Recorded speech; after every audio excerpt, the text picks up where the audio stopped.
Welcome to the next lesson with Mr. Harrison.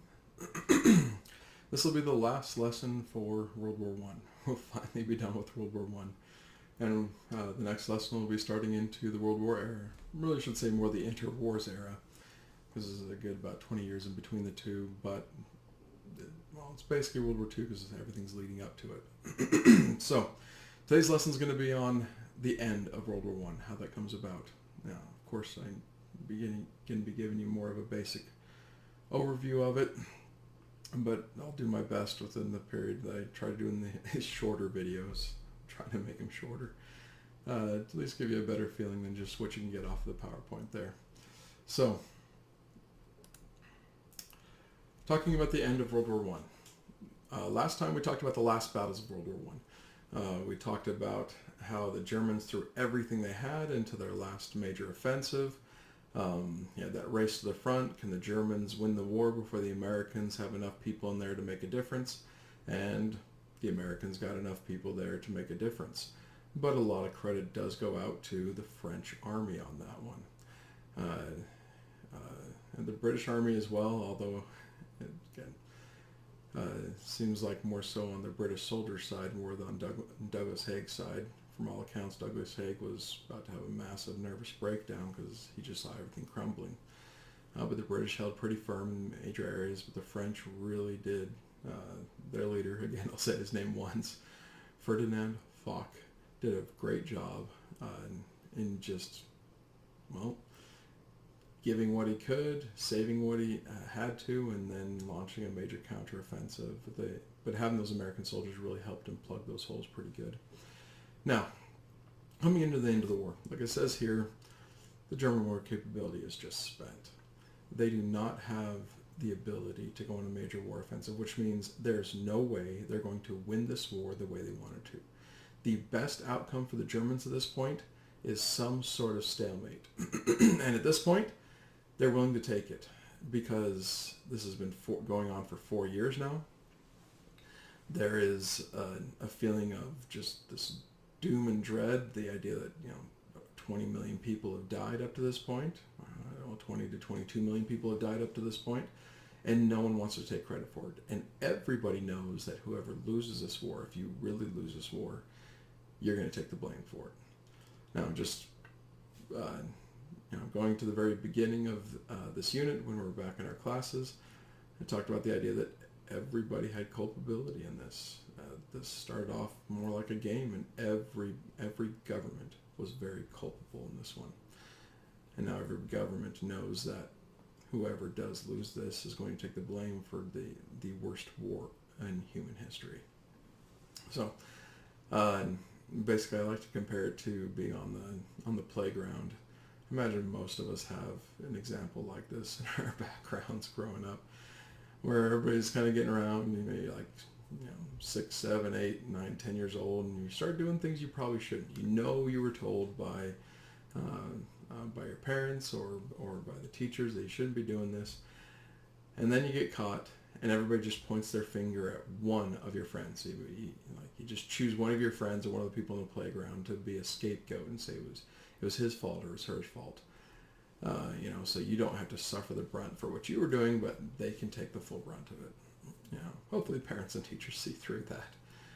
But I've been in situations where they don't, and that one person getting pointed at gets hammered down on. That's the governments of the world at the end of World War One. Essentially, they're all looking for someone to point at. So, in comes Woodrow Wilson. Woodrow Wilson, the American president. One of the few countries that can sit here and say it wasn't our fault. We didn't have any culpability in this, although that is definitely arguable. I'm not going to get into that right now, but that's definitely arguable. On his way over, he writes down all these things that he thinks could bring Europe together. How can we get both the Allies and the Central Powers, namely Germany, to come to peace negotiations where they feel like their pride can be somewhat salvaged, yet not necessarily take the blame for everything. And that's what the 14 points are about. Now, there's a little bit more to it than just that, and I'm actually going to be in this lesson, I'm going to be going over that a little bit more in depth of 14 points.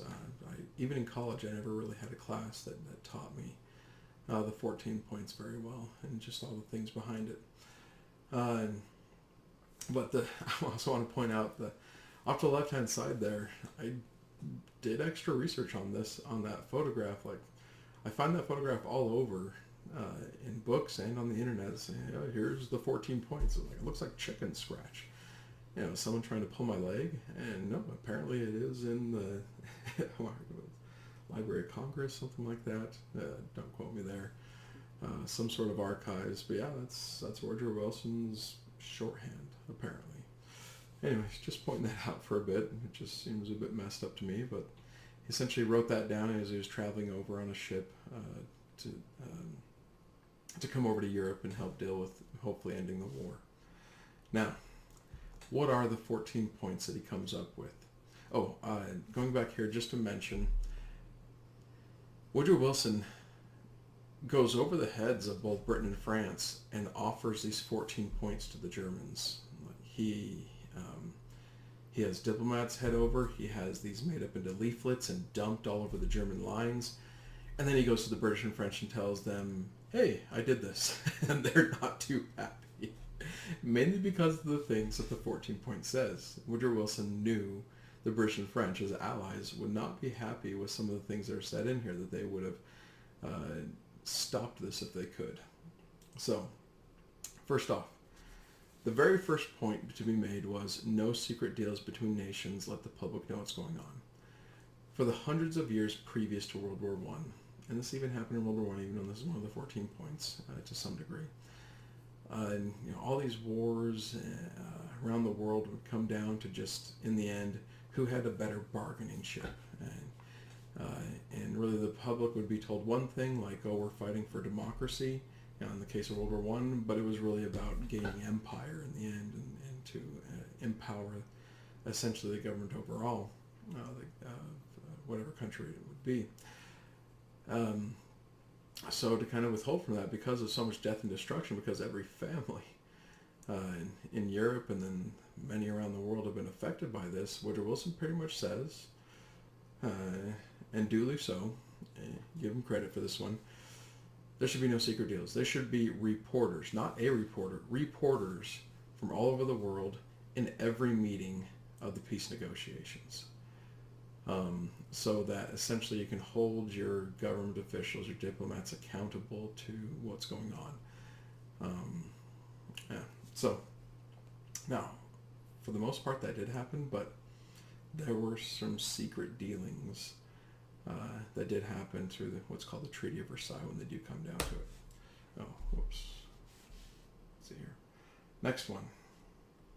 Freedom of the sea. This is purely to the United States, actually.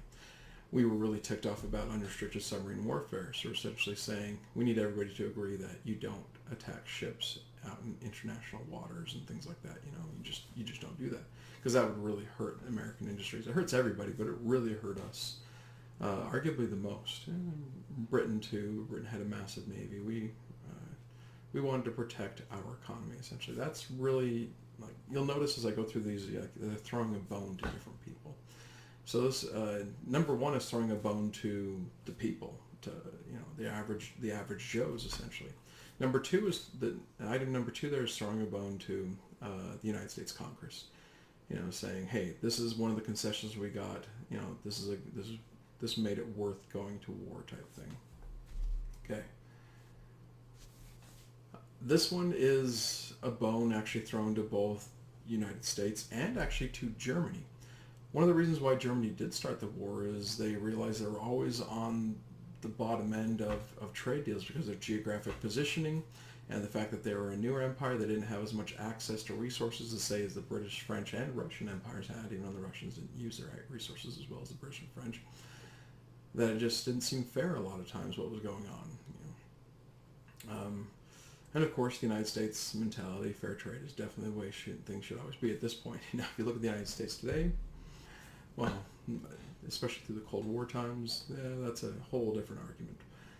But definitely in the beginning of our existence, we were very much about the idea of fair trade, stuff like that. So, at least leading up into Civil War times. Okay, this one is a bone being thrown at, well, essentially everyone and no one at the same time. This is one of those things that was talked about before World War I a lot by all the leaders saying, yes, we should have equal military strength. The world would be safer that way, and then always one person would bust it. This really is a pie in the sky thing. This is saying, hey, we can achieve world peace if we just do this, but of course it just takes one person not to do this. And it was always someone saying, well, no, it's not fair. We don't consider our military to be equal. We need to have a little bit more. And then that, led into the militarization of World War I. And you also see this going into World War II. Right off the bat, you have countries like Italy and Germany and then definitely Japan breaking this idea of having equal military strength. It's just, to this day, it's just pie in the sky.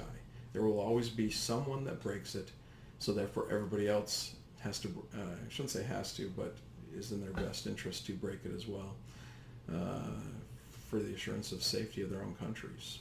So, again, that's more idealistic pie in the sky stuff.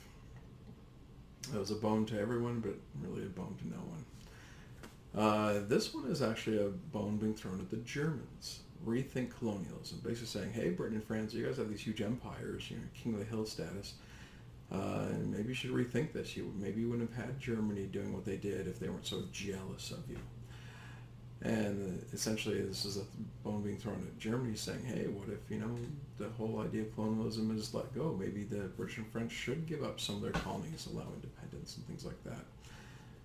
This is also how do you put this, American idealism being thrown in here, like, hey, everybody should be free. Maybe not as well thought out, but that's kind of where it goes. Germany really liked that one. That's one of the things that would get them to the table. This is one that actually was very pragmatic, meaning rational and just in the moment thinking by Woodrow Wilson, saying, hey, whatever happens, Russia went communist. They're led by guys that are considered to be pretty scary compared to the rest of the world. But at the same time, they do control, they're getting very powerful. So we need to deal with them whether we like it or not. This one was more of a warning than it was a bone being thrown out to everybody, and it was a very just warning to put out there. And it was a warning that was not heeded by really anyone. Everybody kept treating Russia as kind of just the redheaded stepchild. So, leave Belgium alone. This one is a bone thrown at the British, but at the same time it's also kind of an FU. I shouldn't use that euphemism. It is basically just, I don't know how to put this. Definitely I'm losing my ability to say. Basically, it was basically one of those like grinding under the things at the British, because the main reason why the British get involved in World War I is to protect the Belgians, protect them from the rapes and the undue murders at the hands of the German army.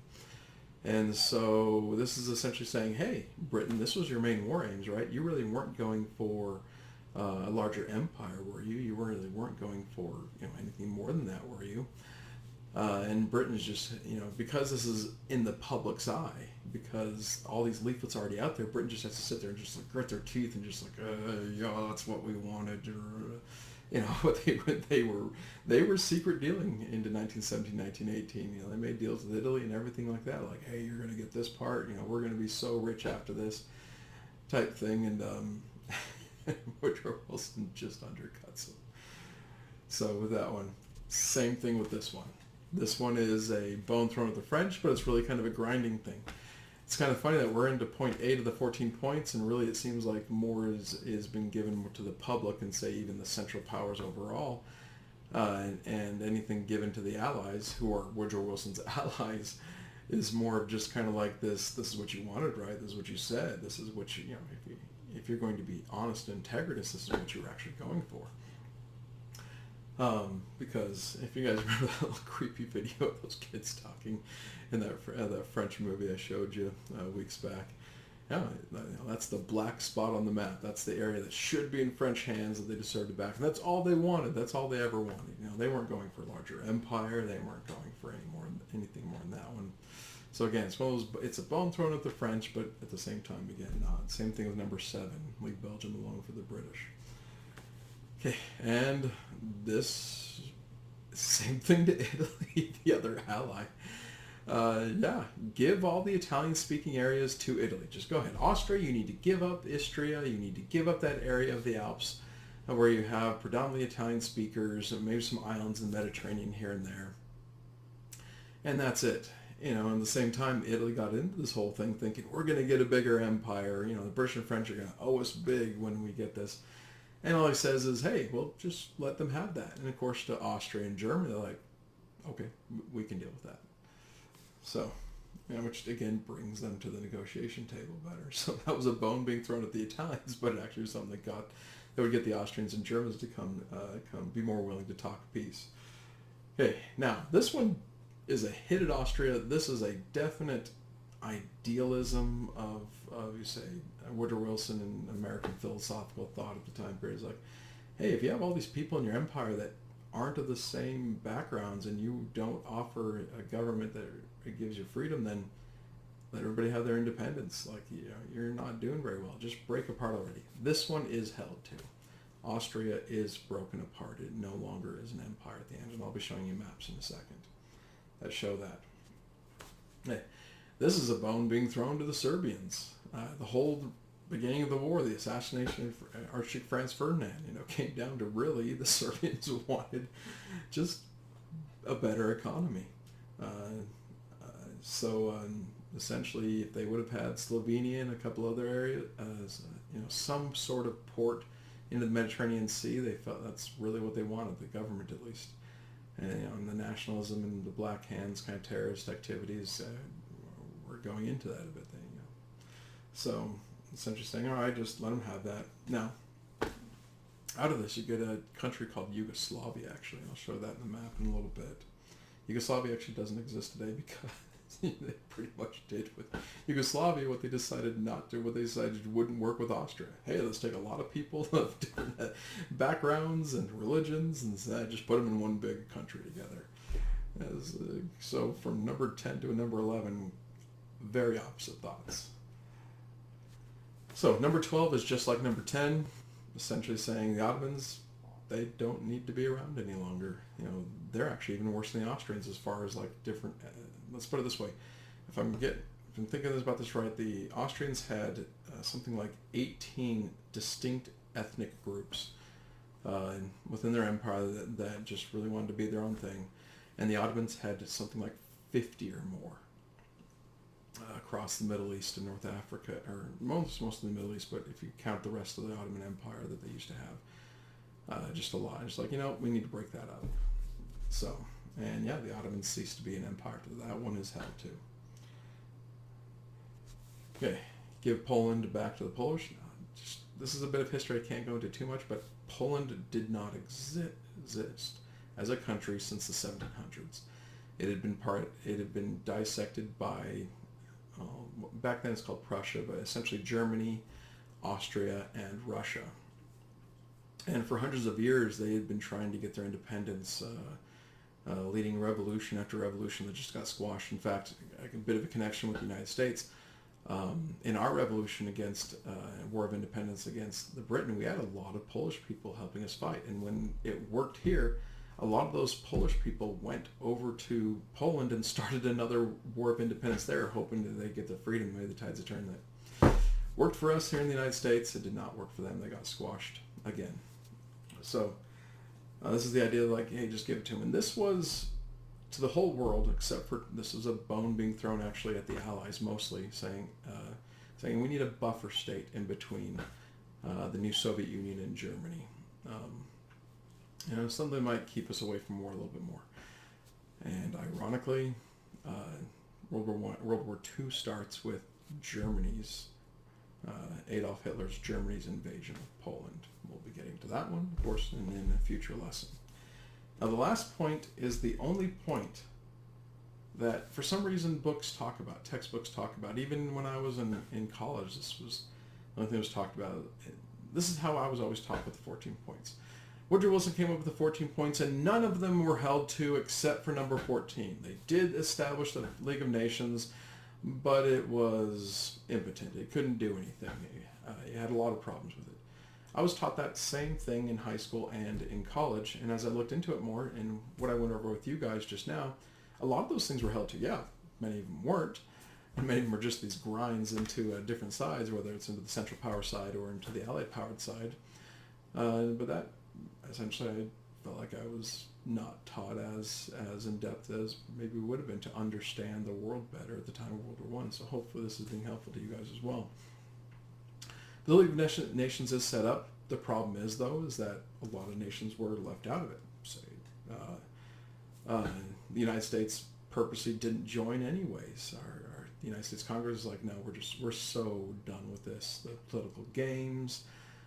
We're done with how things are working, and I'm going to go over. I know this is being a long video, but we have a little bit more to go over. I'm not going to put this into 2 videos, so I'm sorry. It's going to be a little bit longer because we have one made. We need to talk about the results of the war, and essentially, they're not good. And the United States Congress sees that, and we're done with this. We got involved. We're not seeing happen, but what we really wanted to see happen, and we're just done. We don't want to. We're going to go back to being isolationist. Essentially, we're not going to be part of this world order thing. So, League of Nations starts, but it really becomes, the best way I can explain it, like a country club for Britain and France to just bully everybody else around. It's not necessarily like that, but especially to countries like Germany and others, it kind of feels like that. And if I remember right, Russia wasn't even let in. The Soviet Union wasn't allowed into that one. So let's just go into more on that one. But the arguments of why, the 2 main reasons that, in the textbook reasons, but these are valid to put in as well, is why the League of Nations fails, is they don't have an army. They could pass resolutions, but they couldn't back it up. And they just didn't have everybody involved, as I was explaining earlier. If you're going to have this work, you have to have everybody involved, no matter if you like them or dislike them. Like today in the United Nations, you allow a country like Iran to still come in there, as much as most countries do not get along with Iran. So, now, man, this is going to be a little bit of a longer video, because this is going to be big, and it'll take me a bit of explanation to get through this. So, hopefully I don't go more than about 10 minutes, but we'll see how this goes. So, conditions of the Treaty of Versailles on Germany. So, basically what happens is, I'm already putting this up there, but I'll leave it. The Germans agree to this. Once they see this 14 points, like, all right, if Britain and France are willing to deal, we'll deal too. So Woodrow Wilson goes to Britain and France, says, I got Germany willing to come to the table on these 14 points. Are you willing to do so? Oh, and by the way, Woodrow Wilson went to the newspapers before he went to the British and the French. So he doesn't give them any choice. If they say no, they're going to look like the worst people in the world. When the families of people who've had their husbands and brothers killed see that their government's like, no, they want to keep this war going. What? So, of course, they have to agree. It's like, okay, if Germany's willing to deal, we're willing to deal. Even though they didn't have their total victory that they were really going for. So, but they pull some shenanigans. The British and French definitely pull some shenanigans. I'll summarize this as best as possible. But essentially, the British and French, when they finally sit down at the negotiation table with the Germans, and they actually keep them off for months. So they have an armistice, so there's no fighting, so the soldiers are getting used to not killing each other. And the more you do that, the more that they don't want to do that anymore. They think, okay, politicians, you better hammer this out, or you're probably going to look at overthrows of governments. The war probably won't continue anyways. So the British and French know this, and they know they have the upper hand because they had the upper hand at the very end, especially with the entrance of the Americans. That was their ace in the hole type thing. So when they finally talk with the German ambassador, they say, we're not going to talk to you or do anything with you until you accept full responsibility for this war. And the German ambassador's just sitting there. What is he supposed to do? Go back and tell his people, pick up your rifles again. This isn't going to work. We need to start shooting. This is months later. And so he just says, all right, we're responsible. Can we do this? And right then, Britain and France essentially go, aha! Well, if you're responsible, then you got to pay us all the money back that we spent on this war. We took loans out from American banks for.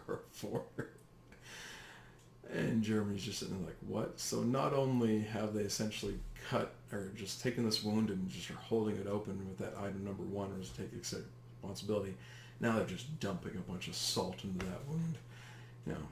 If you can imagine yourself, say, a German citizen at this point, and hearing about this, how pissed off would you be?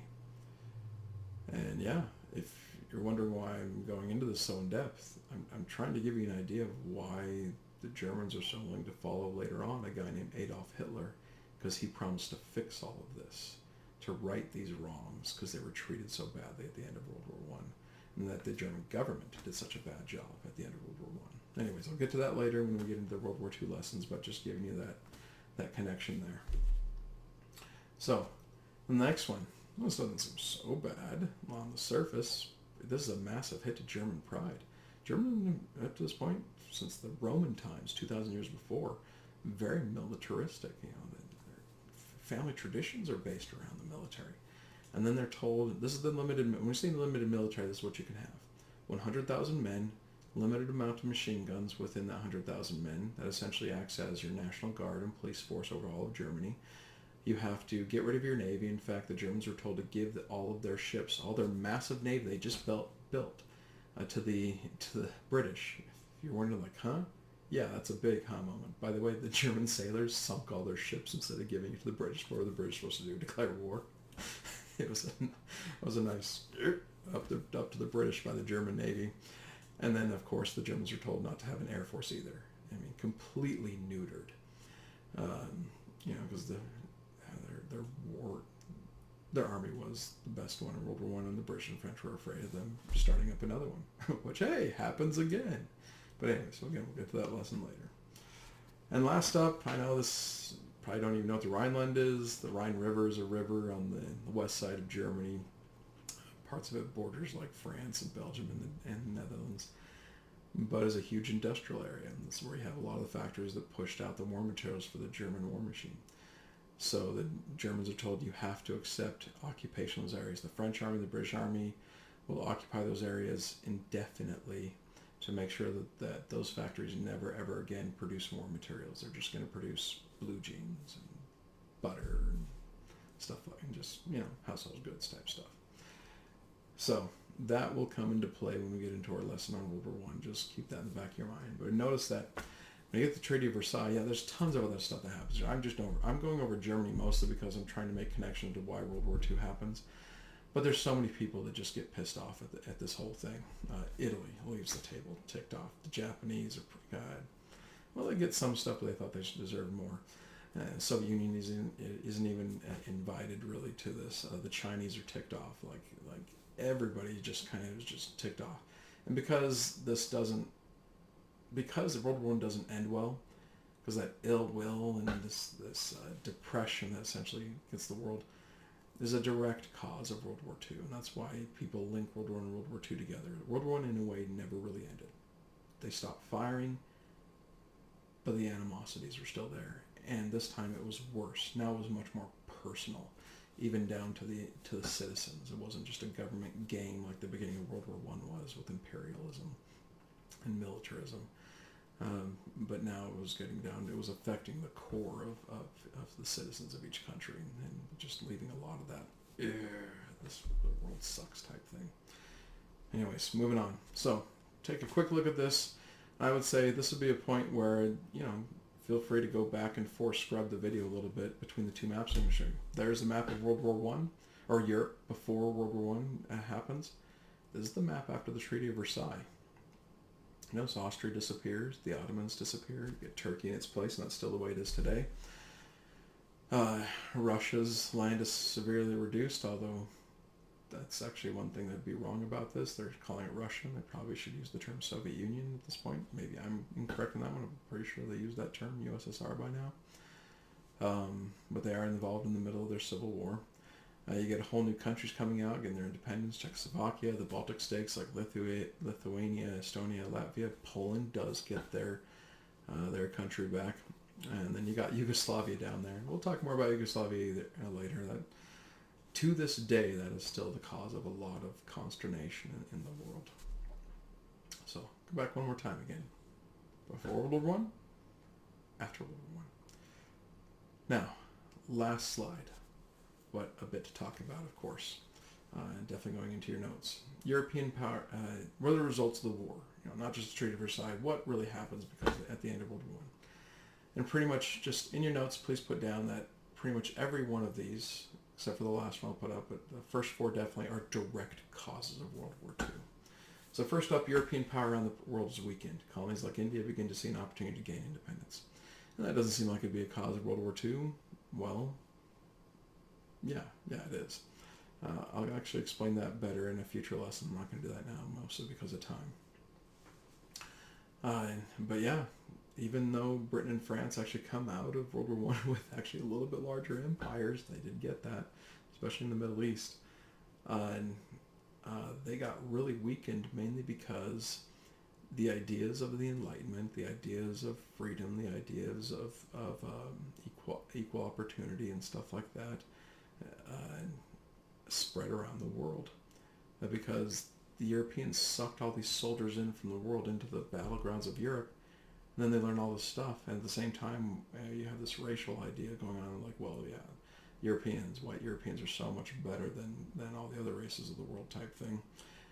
And then, but you hear that, and then you're like, well, I'm from Africa, and I can shoot the German just as easy as I can shoot a British guy, I can shoot a French guy. Why can't I just do that back home too and get our independence? So, essentially, in a way, the European empires in World War I dig their own graves, and that grave is pretty much done after World War II, and you see the end of empire, essentially. There's still some hangers-on even to this day, but yeah, this is the beginning of the end for the idea of like world empires. How that's a direct cause of World War II, again, I'll address in a separate lesson. Now, bitterness over how the war ends gives rise to new government philosophies like fascism in places, Italy first, and here's a misnomer, Nazism in Germany. Like here, I should be explaining this better. I'm sorry for this. Germany is Nazism. Is it very close to fascism in Italy? Yes. But Nazism, the term Nazi is an acronym for National Socialism. So there are actually differences between fascism and National Socialism. But when you look at it in a generalistic way, they look like the same thing. Anyways, for instance, there's a very popular game going around right now, a very fun one to play if you haven't played it, called Secret Hitler.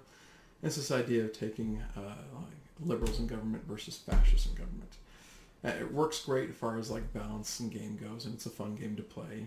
But I really should say Nazis, and if you really want to put more into it, you'd have the conservative element of the Germans as well, of the German government as well, going into the 1930s and the rise of Adolf Hitler and stuff like that. So, and I just need to rewrite that a little bit better, but just know you have these different government philosophies that say we're going to make everything better. And it's arguable that maybe these wouldn't have ever come about if World War I didn't happen, where everybody's just so pissed off that they're willing to take any other ideas of like, let's do this because it sounds like a better idea. And things like National Socialism and fascism, communism, essentially these overall socialistic ideas become very, very enticing to your average individual. I shouldn't say lots of them, but to enough people to where it causes a lot of waves. We'll get back, and I'll be covering that in another lesson going into World War II. Okay. And Europe and the rest of the world is put into an state of economic depression. We always talk about the Great Depression here in the United States as being the worst times ever, and it is, especially from the United States perspective. What we really don't talk about is that right after World War I, the entire world is in an economic depression, except for in places like the United States. The United States has the Roaring '20s. We're doing great in the 1920s when the rest of the world is doing really bad. And actually the rest of the world jumps on our bandwagon, and that they pull out of their 1920s depression by relying on the U.S. economy. So, and I'll talk about this in a future lesson as well, but when the U.S. go down in 1929 with the beginning of the Great Depression, we just don't go down ourselves. We actually pull the entire world down with us. In the sense of loss, despair, no hope at all. is one of the major reasons for number two, actually, for the rise of, like, can anybody just fix this, please? And this is a direct result of World War One, just this terrible feeling around the world that just life sucks. Someone please fix it. Oh, this sounds weird. This is a definite direct cause of World War II, and it doesn't seem like it should be. It leaves an overall general feeling of distaste of war and the commitment to stay out of such engagements forevermore. Well, isn't that a good thing? Well, yes, if everyone has it.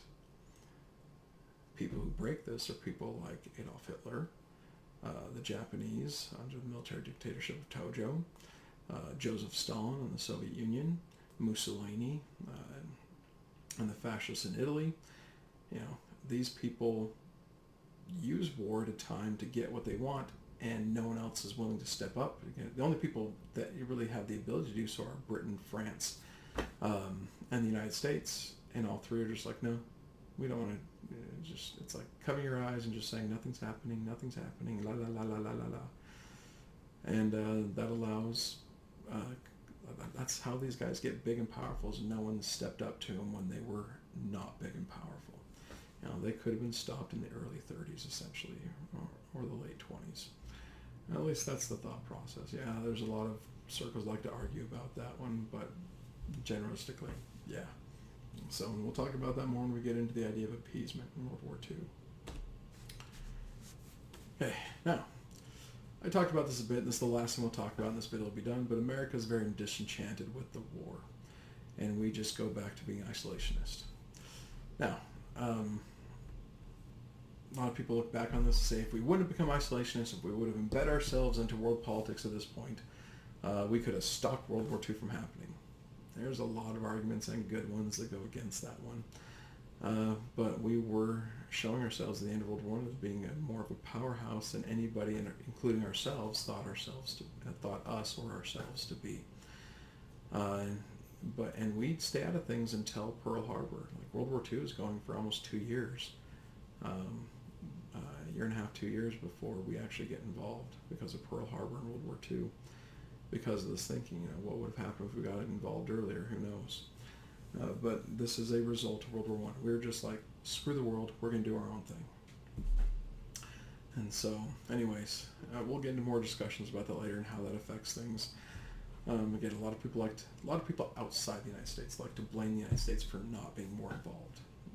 But if you looked at it from the time period, we just went back to the way we were thinking in the first place. So, anyways, I'm going to leave it at here. This video has gone really long. I apologize for that. This lesson has gone a lot longer than I wanted to, but I'm okay with that because everything I talked about, this lesson is what we've been leading up to for the last 2 months. And then this lesson is imperative to understand going into World War II. So that being said, I will see you guys later.